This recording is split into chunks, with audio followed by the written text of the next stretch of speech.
And welcome to week 4 of the Prop Shop. I am your host, Bobby Stanley, also known as Prop Holliday on social media, giving you the best angles and analysis for player props in this upcoming Sunday. But first, a word from our sponsors. Now, we are thankfully and gratefully sponsored by Eric LeGrand Kentucky Straight Bourbon Whiskey. Raise a glass to giving back. Every purchase of Eric LeGrand's premier Kentucky Straight Bourbon Whiskey directly supports community members living with paralysis. Our whiskey is made with choice heartland grown corn, limestone purified water, and the freshest rye and barley available. When you pick up a bottle of Eric LeGrand bourbon, we make a donation to the Christopher and Dana Reeve Foundation so you enjoy the finest bourbon around, and you also end up lending a helping hand. Pick up a bottle of Eric LeGrand Premier Kentucky Straight Bourbon Whiskey today, and cheers to a cause. Please enjoy responsibly. Produced by Eric LeGrand Spirits, distilled in Owensburg, Kentucky, bottled in Bardstown, Kentucky, and it is 88 proof by volume. Now, today I do have a guest. Very excited about this guest. Before we go into that, I want to talk about this week's Open.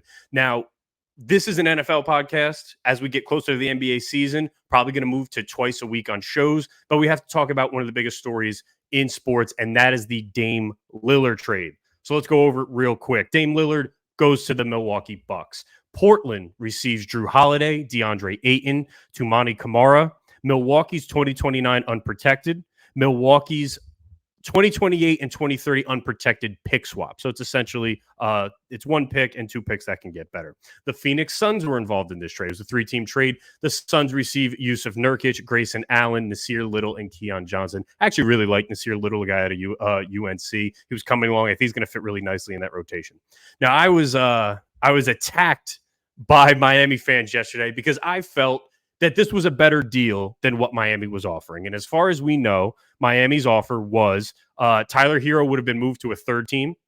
The Portland Trailblazers would have received assets from Tyler Hero. They would have gotten Nikola Jovic, second-round picks and pick swaps, and 3 unprotected firsts from Miami. Now, I don't blame Miami Heat fans for being upset. It was drilled in their heads since July that they were getting Dame. And history would tell them that presumably they're right. Usually when a star in the NBA picks his destination, think Anthony Davis, think Paul George, he gets it. But the Portland Trailblazers were adamant that they were going to get the best deal possible. And I feel they did. And the trade's not done yet because Drew Holiday presumably is going to get moved. Now, 9 out of 10 times, I agree with the player. I side with the player when it comes to player empowerment. It is a good thing. It's a good thing for sports. It's a good thing for athletes. On the Dame piece, it was not a great move. I don't technically agree with Dame on this. The reason why is Dame signed an extension, not last season, but the season before, to give him 4 years under contract, a 2-year max extension. He signed this to stay in Portland. Now, you can talk about the end of the season. It was a loss. He spoke with management. They said, listen, we have a first-round pick. We're going to move it. They ended up getting the 3rd pick overall. Now, you don't know what the 3rd pick's going to be. Presumably, could have thought it was Brandon Miller. They end up getting Scoot Henderson. But then they said to Dame, we're going to test the market. What can we get for Scoot in return to make us a win-now team? They looked at the offers. The offers weren't as good as what Scoot Henderson is, who Scoot Henderson is. So they didn't move the pick. Dame felt lied to. He goes, I want to go to Miami. You really kind of handcuff the franchise when you say, I only want to go to Miami, hurts his trade value, limits what they could get in the open market, and it really caused this kind of tension between the team. Now, looking at the trade from what I read in the Athletic article, Ayton was going to be available no matter what. So now this comes down to Tyler Hero and 3 unprotecteds, some pick swaps and seconds, versus Drew Holiday, 1 unprotected, and 2 unprotected swaps. This is still a no-brainer to me.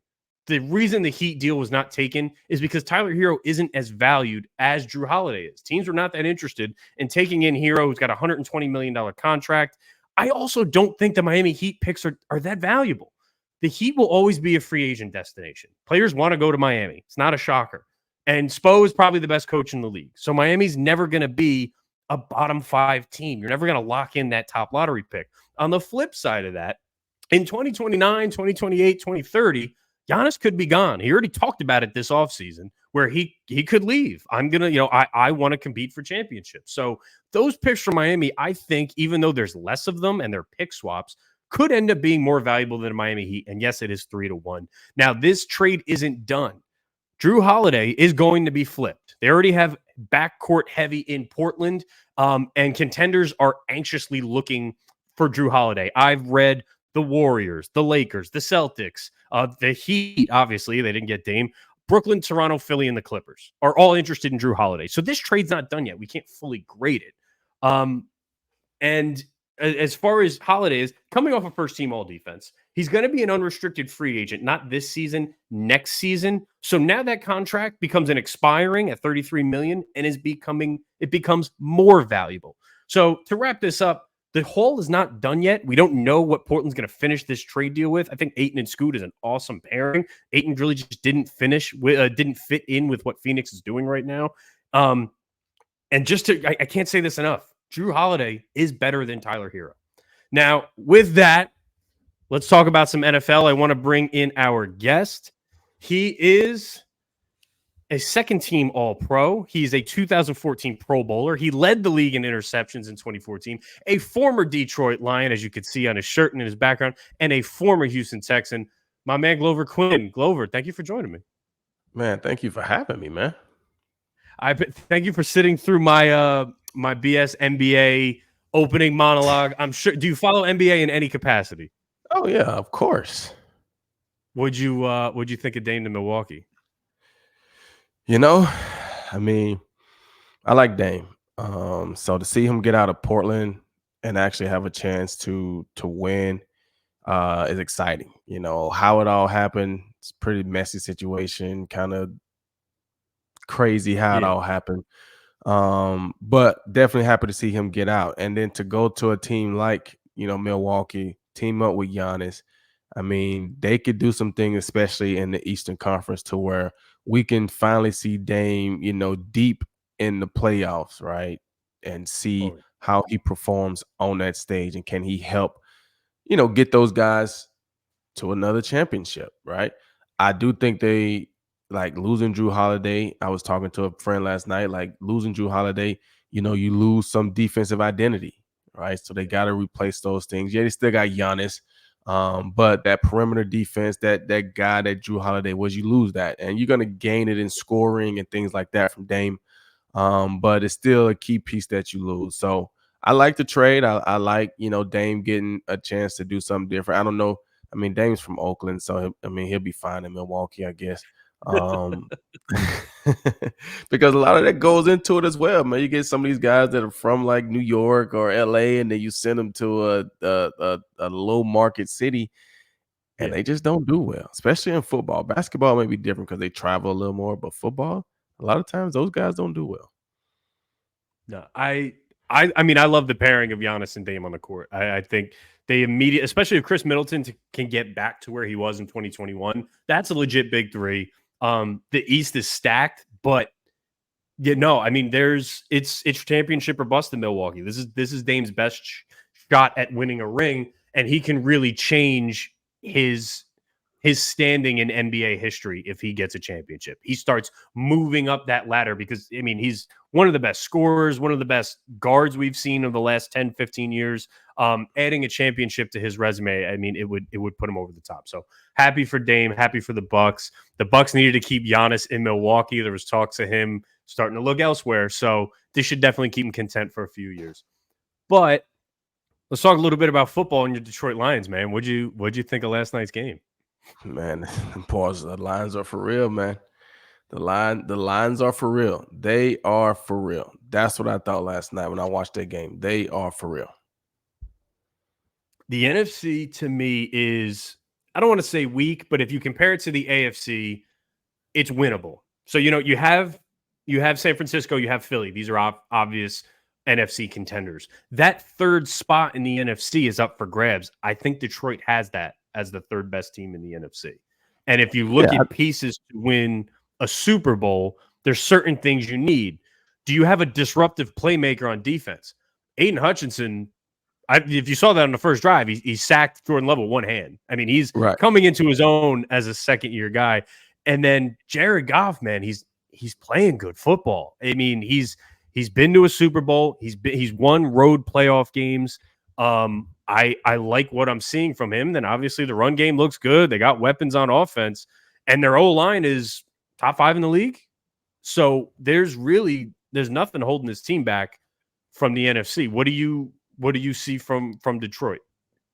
Well, I think, you hit a lot of things. And when you talk about the NFC, I mean, in most power rankings, the NFC, I mean, I guess up until last week, they probably had three of the top five teams with the 49ers, with the Eagles, and the Cowboys being in there. The Cowboys losing last week probably hurt them a little bit. Trayvon Diggs going down probably hurt them a little bit as well. Yeah. But I mean, they had three of the top five teams, right? So when you look at those teams and you look at the Lions from that point of view, to come out of the NFC, you got to think about a physical game against the San Francisco 49ers, right? A physical game. Can our defense, match up with what San Francisco's defense is going to do, right? Can Aiden Hutchinson match Nick Bosa, Yeah. right? Can we make plays offensively to match what the 49ers do offensively? When you look at the Eagles, can we match up with those guys?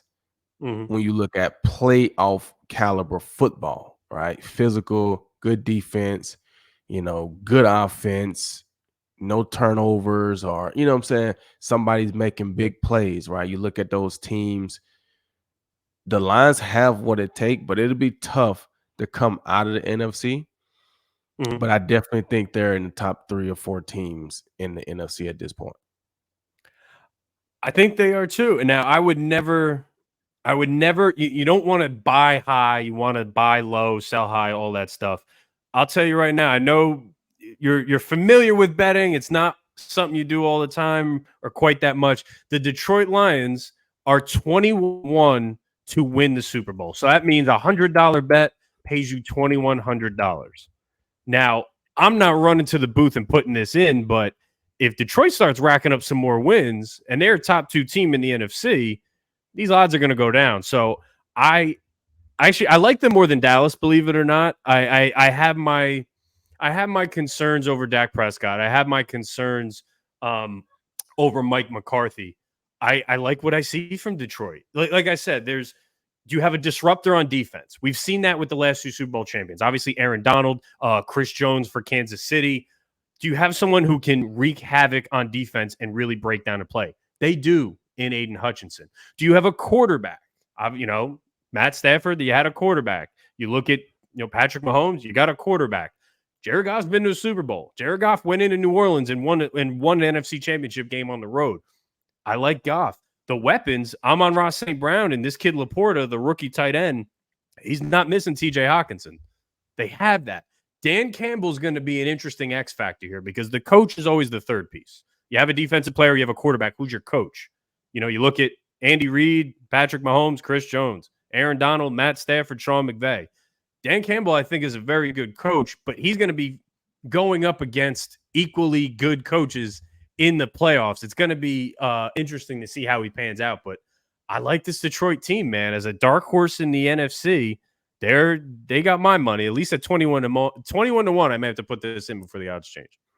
Right. I mean, I think that makes a lot of sense. The thing that scares me when it comes to that is sometimes every now and then the stars align in that one year, but Mm-hmm. so many times you see it throughout sports, players, teams. It's like you got to go through a little bit to get over that hump. So, like, meaning the lines are there, right? They're right there, and I could see them going deep in the playoffs, getting to an NFC Championship game, but very rarely do it just always line up like that first time. You have that good You're right. year, you go to the playoffs, you win the NFC, now you're in the Super Bowl. Like, so many times we see the heartbreak first, or the, like, you get right there, Yep. you know, and you just have to learn how to get over that hump and get over that hump. So I would put the Lions there, right? Last year they didn't make the playoffs, so we can't sit here and say, all right, well, they've already been there. And no, they didn't even make the playoffs last year, right? So making the playoffs, winning 2 games in the playoffs puts you in. I mean, unless you're a top seed, you're gonna have to win 2 to get to the NFC Championship game, right? So Yeah. that's looked at as a deep playoff run, right? You didn't get put out in the wild card weekend. You won in the division round. Now we're into the conference championships, and you are there. You're on that stage. Mm-hmm. Can they win on that stage? I think they can, but I think history would say it'll be tough. That is no, you make a good point. Usually teams they gotta take their lumps first before. I mean, not everybody is a Patrick Mahomes. It's my second year. I'm going like that's the oddity. That's the outlier. So no, I definitely agree with what you're saying. Are they gonna take their lumps? Let's take a look at week 4. Let's look at some games in week 4. Now, as a defensive minded guy, I had Clay Harbor on the show 2 weeks ago. He's an offensive minded guy. I think for betting, having a defensive-minded guy is just as important, if not more. Are there any games that stand out to you in week 4 where you see some type of mismatch? That offense is significantly better than that defense. That defense is significantly better than that offense. We talked about a couple before. I'll start it off. I mentioned the Minnesota Vikings and the Carolina Panthers. Games in Carolina. I believe Andy Dalton is starting. I'm not positive. I believe Andy Dalton's going to get a second start. And then the Minnesota Vikings are 4-point favorites on the road. Now the Vikings are 0-3, and they've had a rough start to the season. But I also think a big part of that's their schedule. You get the Eagles, not an easy win. You get the Chargers, not an easy win, and then they lose to the Bucks in a close 20-17 right out of the gate. Carolina, this seems like a team they'll walk over. Does anything seem off to you there in this Minnesota 0-3 team? Well, yes, Carolina does seem like a walkover, but it's the NFL, and that's what scares you because both of those teams are 0-3. Neither one wants to go 0-4, right? Mm-hmm. So Carolina, they're struggling. They're going to have Andy Dalton. Typically, they've had, a decent defense, physical. It's a lot going on in Carolina right now. I think Minnesota can get the win, but I don't know if it's as big of a mismatch or upset as you would think when you see the Vikings and the Panthers 0-3. They just had the number 1 overall pick. Like, they're awful. I don't know if it's that big of a mismatch because I really don't know how good the Vikings are. But like you said, they've had a tough schedule. But they've also lost. I mean, I feel like the Charger game was a winnable game. They should have won that game when you're a good team. The Bucks, you got to win those games. The Eagles, maybe not, but you got to win those other 2 games if you're going to be a good team. So I don't know if it's going to be as bad of a mismatch as it potentially looked. I think the Panthers have played desperate. I just don't know if they got enough to win. What I need to make one correction for something I said. Andy Dalton is back to backup duties. Bryce Young is getting the start again. So Bryce Young is your starter. I don't know if that changes anything for you because he has not looked great. And a big part of that's the O-line. I don't particularly like their weapons, DJ Chark and Adam Thielen. I mean, they're wide receivers in the NFL. I don't disagree with that. If they're your 1 and 2, you may be in some trouble. Jonathan Mingo, the rookie. So I don't know if that changes anything, but it's a 4-point spread and Bryce Young is back under center. Any other? I'm sorry, you were going to say something. Well, I think Minnesota will win, and I think they'll beat the spread. I don't think Carolina will be within 4 of beating those guys. Mm-hmm. But it's still it's if I was betting, I would take the Vikings in that game to win and be obviously beat them by more than 4 points. I think Bryce Young, you're right, he struggled. He seems like you said, Thielen and DJ Chark, I think at this point, they're great role players on the offense, right? I think Thielen has had his time as a star guy, and I think he's a good role player, good possession guy, and the same with DJ Chark. In Detroit last year, he was a possession guy. Like, when those guys are counted on to be your 1 and 2, and you got a young quarterback, I think you're in trouble. You're absolutely right. That's fair. It's an Adam Thielen revenge game. I talked about this with Clay Harbor in week 2. I said, is there any revenge? Is there a real thing when a guy plays his old team and he's like, oh, 100%. We talked, you talked the week before. Coach is like, we're going to try to get you the ball. in the end zone. We're going to try to get you some early targets. We want you to get one against your old team. So it is an Adam Thielen revenge game, if you will. I don't know if that's going to equate to anything, But see, but that's he an is playing. offensive guy perspective, right? That's That an is all right. So offensive guy's defensively, what perspective, do you right? got? So offensively, I guess you can control those things, right? You have a wide Mhm. receiver that you know is going back to play his team or whatever, a running back or things like that. Yeah, it's easy to say, hey, we know you're going back. We know how it ended. We know your feelings. We're going to try to get you going. We're going to try to get you the ball early. We're going to try to do this. Defensively, I mean, from a revenge game, yeah, you want to go out and play well, but you can't sit here and say, like, hey, I know they're going to come at me early or this and this and that, unless you were a player that was not a good enough player and they feel like you are a weak link, then yeah, they probably would come at you, right? But Yeah. I, I revenge game for Adam Thielen, like, I mean, All right. We got two more revenge games. We got two more revenge games. Calvin Ridley playing the Atlanta Falcons, and Zeke's playing the Cowboys this week. Those may be a little bit more now, formidable. They now those would be some good ones. I think Zeke with the Cowboys would definitely be a revenge game. And Belichick will play in Belichick's a little troll. He will get into that.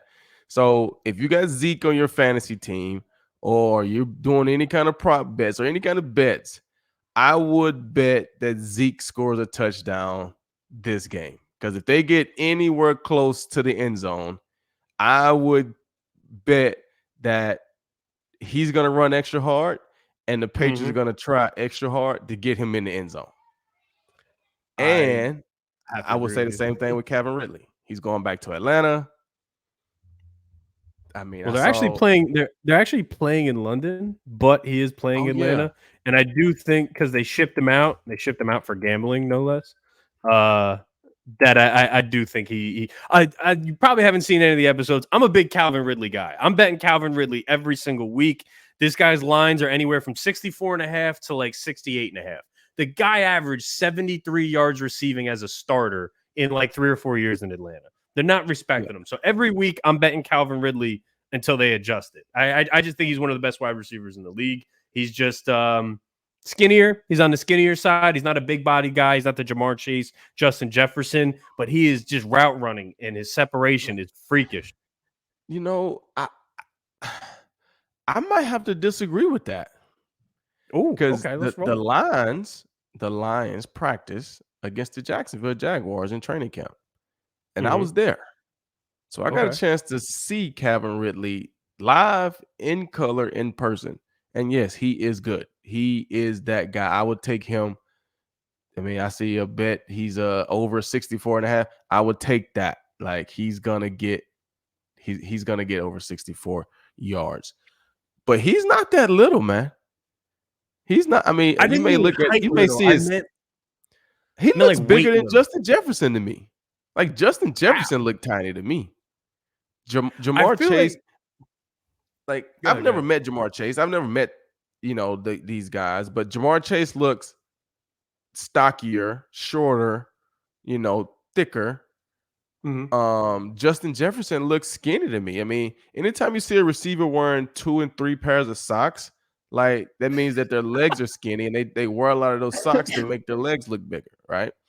Yeah. Uh so Justin Jefferson looked tiny to me. Calvin Ridley, he was a decent size. He was bigger than I thought he was. Okay. No, I mean that's good. I feel like you probably get this question all the time. I have to ask it. Who's the best wide receiver you've ever seen in person? I mean, you played for Detroit. You were there when Calvin was there, right? Yeah.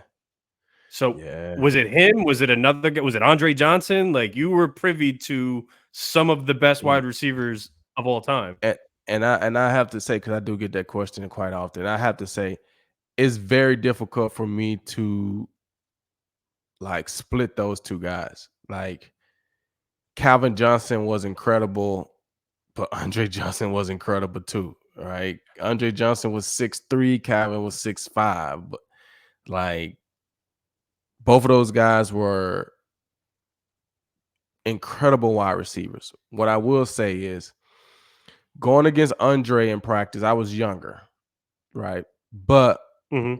Andre had a full route tree, basically, Mhm. right? Calvin, I was a little older, right? Calvin was more of he's either going slant, go ball. You may get a dig route every now and then, or a Mhm. comeback route. Because I mean, you run a lot of go balls and they start playing for the goal, then you hit them with the comeback routes. But that was really Calvin, right? That's what you're going to get from Calvin. You're not going to get much more. Andre, you're gonna get sluggos. You're gonna get sluggos, slant and goes. You're gonna get Yep. slants. You're gonna get curl. You're gonna get dig routes. You're gonna get corner routes. You're gonna get fade balls. You're gonna get go balls. You're gonna get all. So I think as a route runner, Andre was probably a better route runner than Calvin. But Mhm. Calvin just being that big, that fast, that tall, like both of those guys were incredibly good, and I was extremely blessed to be able to go against both of them, for a lot of years in practice. I I always felt if Andre Johnson towards the end of his career had the same type of success that we saw with a Larry Fitz. Later he ended up going to a Super Bowl, get it. He was competitive at the end. And we talk about Larry Fitz a little bit differently than we talk about Andre Johnson. If Andre Johnson had any amount of playoff success, none of which that he didn't have wasn't his fault. But if he did, I feel like we talk about Andre Johnson a little bit differently. Yeah, and I think a lot of it is personality as well. I mean, Larry Fitzgerald got a different personality. Andre's quiet, doesn't talk, that much. Mhm. So we don't see Andre Johnson on NFL Network or ESPN or Mhm. CBS or any of those things. You don't really see him, talk that much. And so that goes a lot into it. And then, like you said, not playing in the Super Bowl, not, getting some of those accolades or things later in his career. You don't really see that from Andre. So he don't get talked about as much, and that probably hurts him, getting into the Mhm. Hall of Fame. I think he definitely deserves to be in there. He did some incredible things. He was on a great stretch for a while. But in today's age, I do feel like the perception, the off the field stuff, I feel like a lot of that plays into the Hall of Fame a little bit as well. So yeah, I hope he Larry gets gets the in. No, nod over Andre. I hope at some point he gets in. He may not be a first ballot, but I think over the years, same thing like Torrey Holt. I mean, I'm a Rams fan. I'm waiting on Torrey Holt to get in. The guy, he deserves to Right. get in. I think Ike got in. Reverend Ike got in last year. I hope Torrey gets in eventually because he was what as a kid growing up watching the Rams, he was it. Right. Before we go into my picks, I won. Oh, go ahead, man. Go ahead. Oh, you got it. You got it. I said before we go into my picks, who's one guy that didn't get enough love that you played in your area? We know Andre Johnson, Larry Fitzgerald, Chad Johnson. Who's one guy that people don't talk about enough that you feel like, damn, he was good, but he just doesn't? Maybe the yards didn't add up, maybe the touchdowns weren't there, but who's a guy that like, fuck, I got to line up against this guy every week? Like it was TJ Hushmanzada. Like who's just like a guy that doesn't get as much love as maybe he should have because he was that talented? I'm curious. Um, that's a really good question. We know the Who big was names, but there's always a guy that's like, man, I hated playing against Wes Welker. I don't know, whoever the hell it might be. you know? I mean, I hated playing against. Like I said, when I was younger and I was playing corner and nickel, I didn't like the little small shifty guys. I didn't like those guys. So and I know he doesn't have numbers like that, but Andrew Hawkins was really like good. Bengals, right? Was it Bengals? Little receivers for the Bengals, right? He Yep, was I remember him. he was good. He was a tough cover. Um, I mean Julian Edelman, he was a tough cover. Although I did lock him up my rookie year, but he was a tough cover in there. Um, but a guy that don't get the credit. I Ooh, want to throw a name out there, and I don't know if you. I think you played against him. You probably did. Brandon Lloyd. Do you remember Brandon Lloyd? I remember Brandon Lloyd.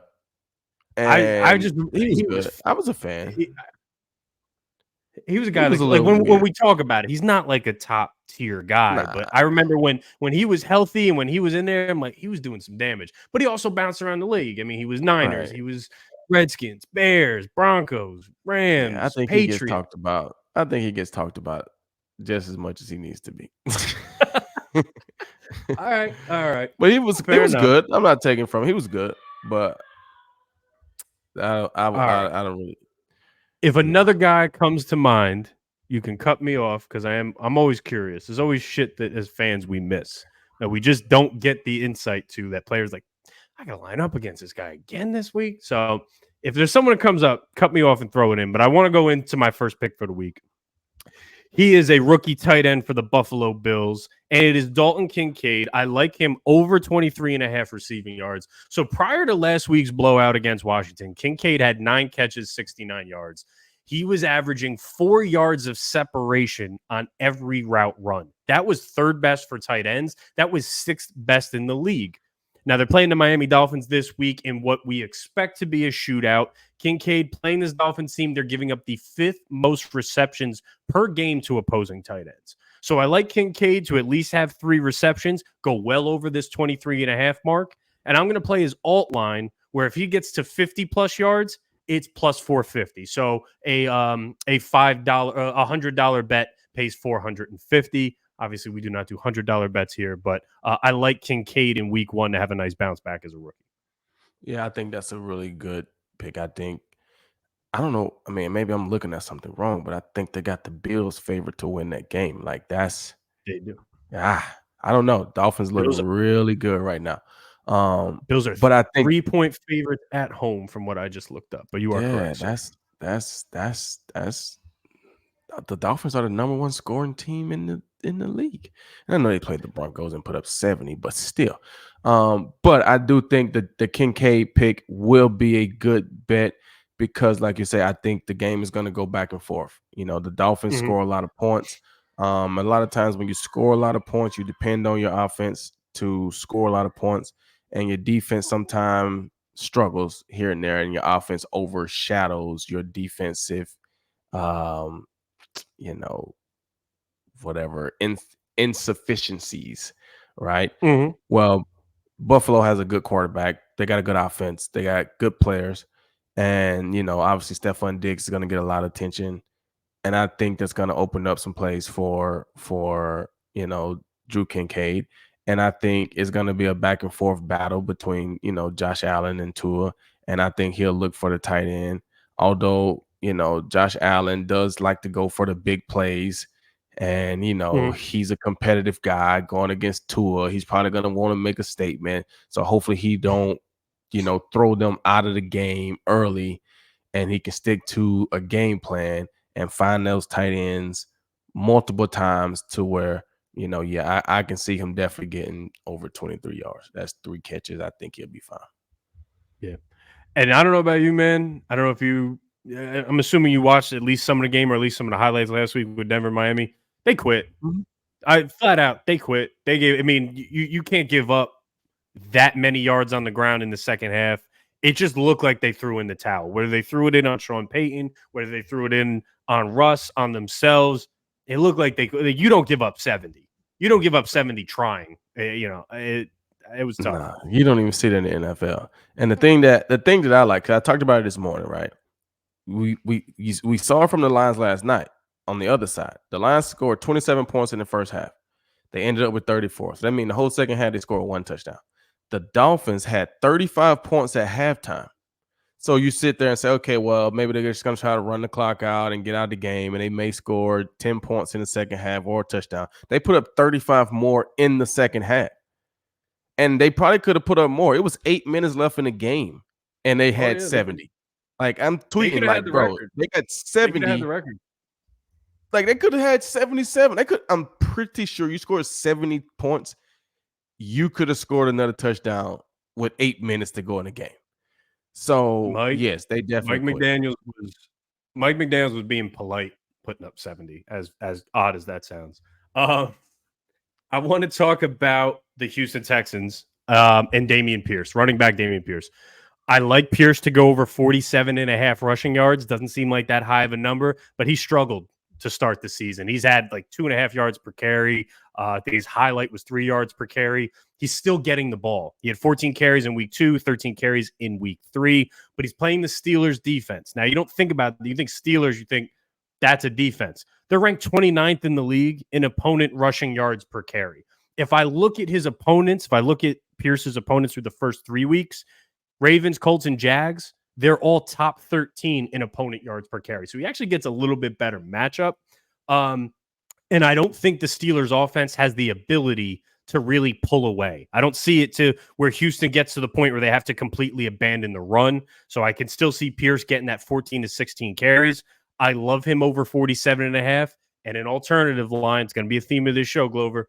75 plus rushing yards is plus 390. He hit 75 rushing yards in 70% of games last season. Now, this season, O-line hasn't been as good. He had a rough start as far as matchups, but CJ Stroud, man, wins Offensive Rookie of the Month, now favorite to win Offensive Rookie of the Year. Totally get that. He's a quarterback. But he's getting through his progressions. He's living in the pocket. He's making this team competitive. You're not going to be able to stack 8 men in the box anymore against Dameon Pierce with the way Stroud is picking people apart. So I love this line at 47.5. And the 75, I'm going to throw $5-10 on it, that he finally has himself a really good game because he was doing that last year.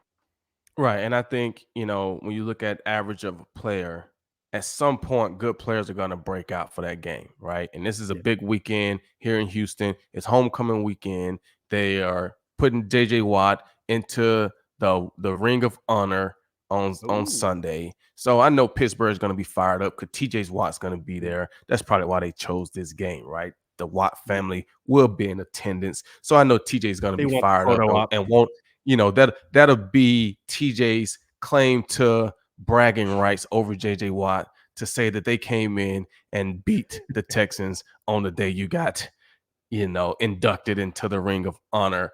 But I think the Texans will come out. And I think, for a guy like Dameon Pierce with the speed that he has, the size that he has, all it takes is one run for him to break out, and he can break out for 45, 60 easily, right? So I do think this is the time for him to break out, right? He's had, you said that he's faced tough defenses, run wise. This is going to be a, on paper, easier task. We know Mike Tomlin's history.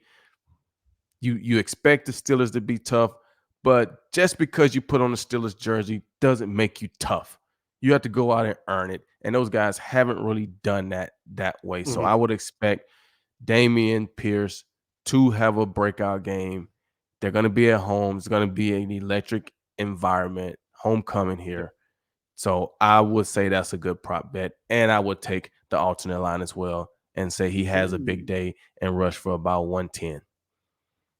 Ooh, I like it. I don't even want to know. I don't even want to know what the odds are for over 100 because I probably put too much on it. You mentioned JJ. Did you play with JJ Watt? I did 2 years.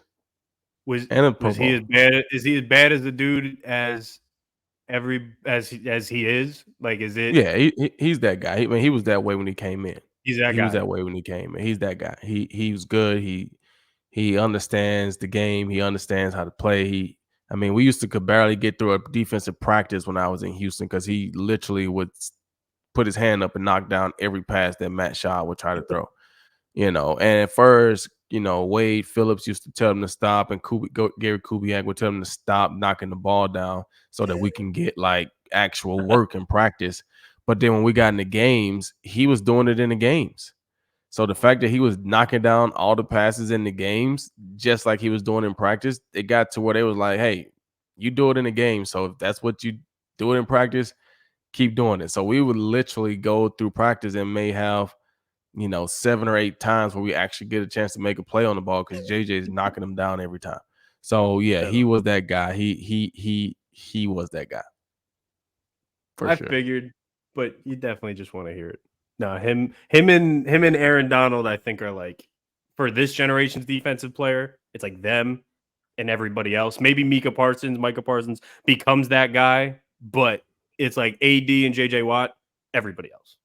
To me. But what do I know? And those guys are doing it on the interior. It's hard on the interior. You know, there's a lot of guys in there. It's hard, but both of those guys are both strong. They're both agile, and they're both Mhm. D linemen, but they're not big D linemen. So that makes the difference. When I say big, I mean they're not the the you know sloppy or overweight or some guys that can't really move as much. You know, JJ Watt went to school to be a tight end. So Yep. he got some athleticism in him, right? Aaron Donald, you've seen clips, I'm sure, of him on the ladders and things like that. Like, he can move his feet, he can move his body. So when they're in there and they're strong enough and they got good lower body balance and all those things, they're going against guys that can't move very fast. Yeah. So Oh, they we they still get saw. off of I those mean, guys. Aaron Donald still has it. We saw it last week against Cincinnati. He's cutting the gap between the guard and the center, and he's in the backfield before you know it. I mean, and this is what, year 11, year 12 for AD. So it's no, there's definitely levels to this. JJ Watt and AD are on their own. No question. All right, let me go real quick into Juwan Johnson, the tight end for the New Orleans Saints. For those who don't know, Derek Carr is out. Jameis Winston is back, and Johnson played 70% of snaps every game this season. He's on the field. I like that when I'm betting player props. But he really hasn't been on the same page as Derek Carr. Carr's been going a lot to Thomas, to Olave. But I do think Juwan Johnson gets back into good graces with Jameis Winston. They're playing Tampa this week. Just gave up a ton of targets to Dallas Goedert on Monday Night Football. They run that deep cover two, prevent you from getting beat by deep balls, but it gives up a lot underneath. And I think that's a really good spot for Juwan Johnson. I like him over 24 and a half receiving yards. Again, it's probably 3 catches for him. And then we're playing the alt line. I'm playing 50 plus on Juwan Johnson. Not a very popular guy, but maybe you could speak a little bit to kind of that deep cover two, that Tampa 2 defense. Am I off? No, You can you tell you me if I'm you you're off. correct. You're correct. In that Tampa 2, you're trying to, you know, keep the deep ball off of you, right? I don't know if the Buccaneers are gonna respect Jameis in that way, to where they just sit in that cover 2. I think they're gonna come after Jameis. Okay. Um, I like the Bucks linebackers, and if the Saints didn't score in the second half of the game last week, and they end up losing that game, so I think Yep. the Bucks are going to come out and do the same thing. They're going to pressure Jameis Winston, and once you start pressuring, if the O line can't protect or they seem to be struggling, then they're going to have to keep the tight end to help block, right?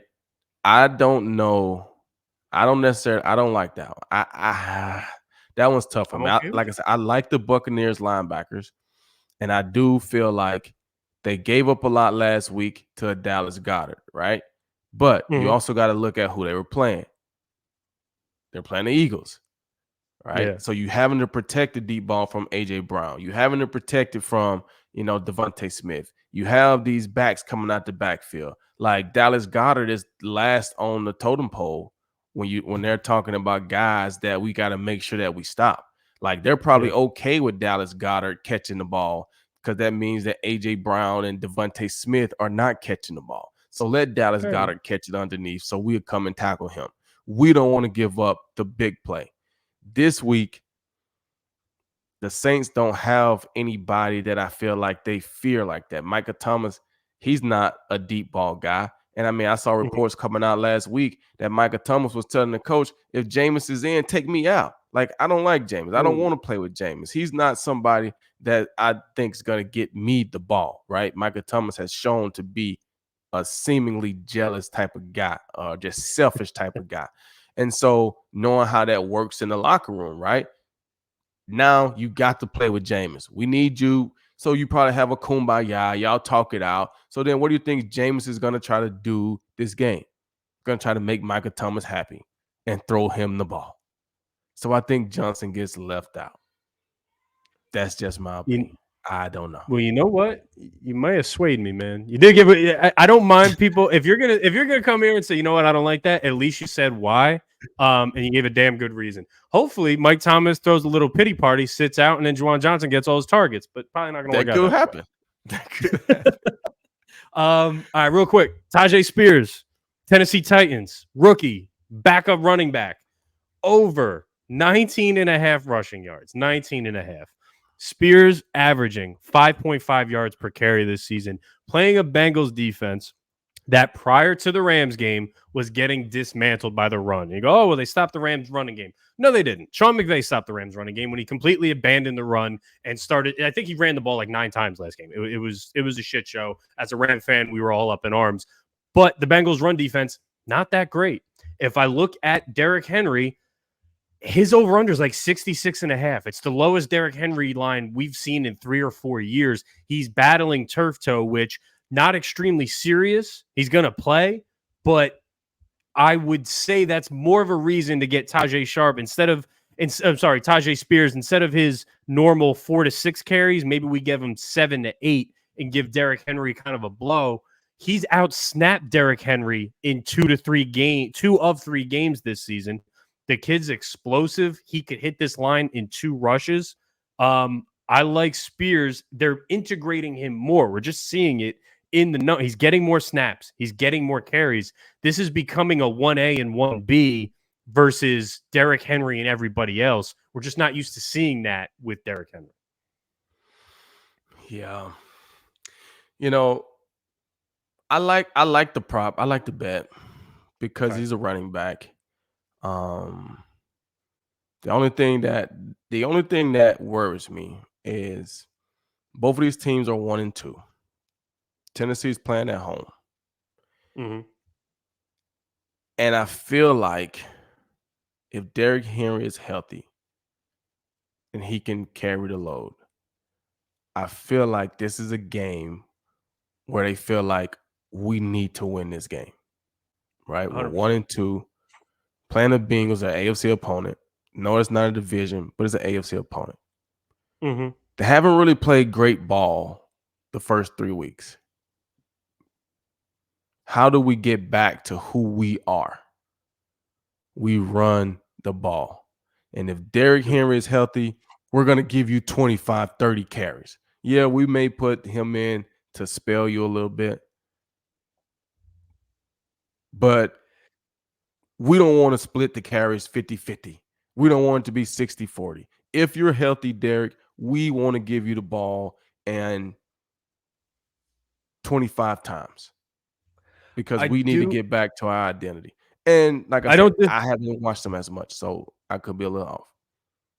I don't disagree with that. I do want to ask you this. Bengals play Monday Night Football. It's a short week. You'd probably be the perfect person to ask. Is it a real thing playing on that short week? You're getting 1 less day of rest, 1 less day of practice. Does that matter that much, or is it this early in the season where it's not adding up yet? The only time it really matters is if you get injured. Okay. If you come out of the Monday night game healthy, I mean, like you saw last night, the Lions played home on Sunday, and then they traveled to Green Bay on Thursday, right? They look fresher than Green Bay did, right? So if you come out of that Monday night game healthy, playing on a short week from a practice standpoint is easier on you because you don't practice as much, right? You played on Monday. Well, Tuesday was your off day. Then Wednesday, you're right back. Well, Wednesday is going to be a lighter day because you got to go over the game from the week from Monday night, correct those things. Then you got to try to put in the game plan for this week. You just play the game. You just travel. They didn't have to travel, but you just play the game. So, guys, this Wednesday is actually your Tuesday. So we know your bodies are still hurting. So then you kind of give them a light day on Wednesday. And then you come out and you have a practice, a solid practice on Thursday. And then it's right back light on Friday. And then you're traveling on Saturday. So unless you get injured, having that extra day, extra 18 hours, 16 hours to get recovered from an injury or some sort. Outside of that, I think guys like playing on the short week. Is less to think about. It's less days and in between. You just kind of get to play and get a little recovery and go play again. I like that. They make it seem the other way, but coming from a player, it means a little bit more. Really quick, what we do go over is we take some of the alt lines I talked about. and we throw a little pizza money, we throw a little Starbucks money on it. So Kincaid 50 plus receiving, Damian Pierce 75 plus rushing, Juwan Johnson 50 plus receiving, Tajay Spears 50 plus rushing. If you put $5 on this, you win almost $6,000. Now, is it a long shot? You're damn right it's a long shot, but that's why we put $5 on it. How do I take that bet? How do I put $5 on that? Any sports, I mean, I'm on an app called Bet365, but most sports book offer alt lines, and $5 pays $5,900 if you do the Kincaid 50, Pierce 75, Johnson 50, Spears 50. These are not expected to hit, but that's why you only throw $5 on them, man. I'll take that bet. $5. I need to get me an app. What you said? I got one app, a sporting bet. Which app. We're not sponsored by a book. You can say whatever book you're on. I'm not even on a book, but I got Underdog. I don't know. I don't know if they got alternate. I don't know if they have alternate lines on Underdog. Well, you just tell me which one do I need. We will talk. We'll talk after the show. I like you enough. I might throw the $5 on it for you. I'll Venmo you the money. All right, real quick, we're gonna wrap up with touchdown scores. These are the most fun things to bet if you're an NFL fan. Just betting on a Sunday, you throw in a couple bucks, you bet touchdown scores. What we do is we break down tiers. They have your top shelf touchdown scores. These are the guys that you really think are going to score. We go to our mid shelf where it's like, I'm getting pretty good odds. They may score, they may not score. And then we got Well Vodka. Well Vodka is the cheapest of the cheap. It's who you wouldn't throw more than a couple of bucks on. My favorite top shelf TD scores this week, it's Josh Allen in Miami, has 12 touchdowns against AFC East, rushing touchdowns against AFC East opponents in his career. And Jamar Chase, who has been held out of the end zone so far this season, plays a Tennessee Titans secondary that I think is one of the worst in the league. So these two are my go-to guys if I'm looking for a touchdown score this week. Any thoughts? Question.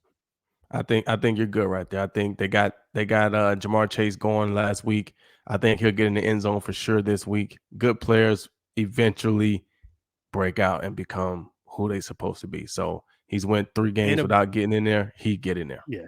No question. And a Bills team that can't afford to go 0-2 in the division. They have to win this Miami game. You lost week 1 to the Jets. You can't drop 2 division games. So that's when I think Josh Allen says, all right, no more Latavius Murray, James Cook. We're not giving you ball in the red zone. I'm taking it in. We need to win this game. So that's where I'm mid-shelf, middle of the pack guys. Who could get in, who should get in? Jaylen Warren. He's the second running back for the Pittsburgh Steelers, playing a Houston Texans defense. I think they've given up like 4 or 5 rushing touchdowns so far this season, the Texans defense. Warren has been getting more snaps every week and eating into that Najee Harris workload. So I do like Warren to get in. And then Brian Robinson, Washington Commanders running back. He had 3 touchdowns in the first 2 weeks. He did not score against the Bills last week. It was a blowout. It was raining. I think Brian Robinson and Jaylen Warren are 2 guys I got my eye on in the mid tier. Nah, I'm gonna pass on that one. Brian Robinson's going against the Eagles. I think it's gonna be tough. And then backup running back against the Texans. I told you it's gonna be rocking in Houston. It's gonna be rocking in Houston for homecoming. I'm not gonna. That's tough. Fair enough. I will. Fair enough on Jaylen Warren. I won't argue on that one. Washington Commanders and Eagles. Who was the team last year that ruined the perfect season for the Philadelphia Eagles? I mean, I get it. Those are division games. They're right up the street. Like, I get it. Yep. I just don't see Brian Robinson getting in the end zone. Fair enough. All right. Now, these are Well Vodka, the cheapest of the cheap. You buy it only on a happy hour. Juwan Johnson is plus 450. He is the tight end for the Saints that we talked about. You were up in the air on him, and you gave me a damn good reason why, so I'm not going to argue with you on that. But the Colts defense and special teams I want to throw out there. The Rams left tackle, Alaric Jackson, has not practiced all week. It is very important for you to practice on Friday. If you don't practice on Friday, you probably don't play on Sunday. If Alaric Jackson does not start at left tackle, they're bringing right guard Joe Noteboom over to left tackle. And I think the Colts defense and special teams could potentially get a touchdown. When Matt Stafford throws that ball over the middle of the field, it's been pick central. I think he's got 4 picks through 3 games. I really like the front 7 of the Colts. I know DeForest Buckner hasn't practiced all week, but it's plus 650. So it's some odds up there. I get worried with my Rams. If you don't protect Stafford and that ball's coming out over the middle of the field and he's throwing it in hot, it could be a pick six going the other way. So But that's the that one thing, though. stood out to me. But that's the thing. If Stafford's throwing it over the middle, like look back at Stafford's career. When has he thrown pick sixes? When do any quarterback throw pick sixes for the most part? It's when they're throwing outside. It's hard to get a pick six when you're throwing across the middle because now you're in the middle of the field. So you got to get around everybody, receivers, running backs, linemen, like when you throw it to the outside and you got to jump it. Yeah. Well, you look at Jared Goff threw a pick six against Seattle, right? He's trying to throw an angle route, throws it behind him. The DB catches it, runs down the sideline. There's nobody there. When you catch them deeper in the middle of the field, those are harder to return. So that's what Stafford likes to throw. He loves throwing the dig ball. He loves throwing across the middle. If he's throwing a pick there, it's hard for them to be a pick six. So I'm going to say no. And that's why it's well vodka. That's why it's even cheaper than a touchdown parlay. You taking one to the house? Have you taken one to the house? Twice. How many? 2. Is it as awesome as it looks on TV? No question. No question. I had a sweet one against Phillip Rivers, kind of just like the one that Brian Branch caught against Kansas City in opening night. I caught one kind of like that. I was in the deep middle safety though, and Keenan Allen was running a little crossing route, a little shallow cross. And I came from the deep third, just like I saw it. I took off, and as I'm coming down, he throws it. He gets hit. Ball pops up. I one-handed running already down the sideline. And then I got Matt Ryan. He tried to do like a little quickie, boom, and, try to hit Julio Jones. I saw that one too. I come out the middle of the field, jump that one, and down the sideline. Like I say, when you catch them like that going down the sideline, there's nobody there's left to get you. But if you just catch them in the middle, oh yeah, I got 2 real ones. I mean, you didn't but I'm saying I'm saying you didn't get Joe Schmo backup. Like you got Matt Ryan and Phillip Rivers, 2 of the best quarterbacks of that decade. Like, you got real ones. I thought that's my interception. I used to call it my head list. Meaning like, because you remember the I don't know if it was Game of Thrones or just the show where they always was like bring their heads and it's like a Viking show or whatever. It's kind of like a sign of honor type of thing. That's what I used to like. My interception list. Jeez. Did you ever get Peyton or Tom? Peyton. Got Peyton Manning. Got Eli Manning twice. Got Tom Brady. And then Tom Brady was in the 3rd preseason game. I didn't get Tom in the regular season game, but I got him in the 3rd preseason game. So I count that. That's the game that you play, the 3rd preseason game. I got Tom. I got Aaron Rodgers. I got Ben Roethlisberger. I got Joe Flacco. If you name them, I got them. That's fucking dope. Matt Ryan, I don't curse a lot on this show, but that's pretty dope. Drew Brees twice. Damn. All right, last question. I'm gonna wrap it up. The show went a lot longer, but I had a lot more fun than I thought this was gonna be. You got hands, dude. You got hands, clearly. No question. They say if you're a DB with hands that you're a wide receiver. So why weren't you a wide receiver? Well, I was a running back growing up. I wasn't fast enough to be a wide receiver. I'm not quick enough for that at the pro level. And I was a running back and stuff in high school. And I wasn't probably fast enough to be a running back. I was better as a defender, tackler. I was smart. I tell people all the time, I never made it to the league because I was the most athletic or I was the fastest. I was fast enough. Obviously, I could run fast enough. I was athletic enough, but the biggest thing was my brain. I was smart. I prided myself on being one of the smartest guys on the field. If I know where you're going before you're going, I can beat you to the spot. And that's what I had to do, because I couldn't just run with all these guys. I gotta know what you're doing and beat you to the spot. And that's kind of what I was able to do. Ladies and gentlemen, former All-Pro Glover Quin. Thank you for joining me, man. This was fun. If you ever want to come on again and talk props and talk games, this is the kind of insight I want. And also, the era you played in was pretty much my child. I'm 34, so growing up, where you played, when you played, is how I knew football. So whenever you want to come back, I want to have you back. This was awesome. Anything you want to say before we go? Man, this is fun. This is my first time doing this, and I actually do like it. And you've actually made me want to get the app and put down a couple bets. Makes it interesting. I have so much start fun. small. Man, I have so much fun when I fill out a bracket for the NCAA tournament. It just makes every game that you didn't think would be good because you picked somebody to win.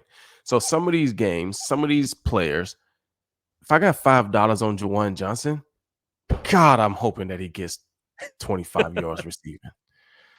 Guys, thank you so much for joining us, Glover Quin. Hell of a guest. Best of luck on your bets this week, and we will see you for week 5. Appreciate you.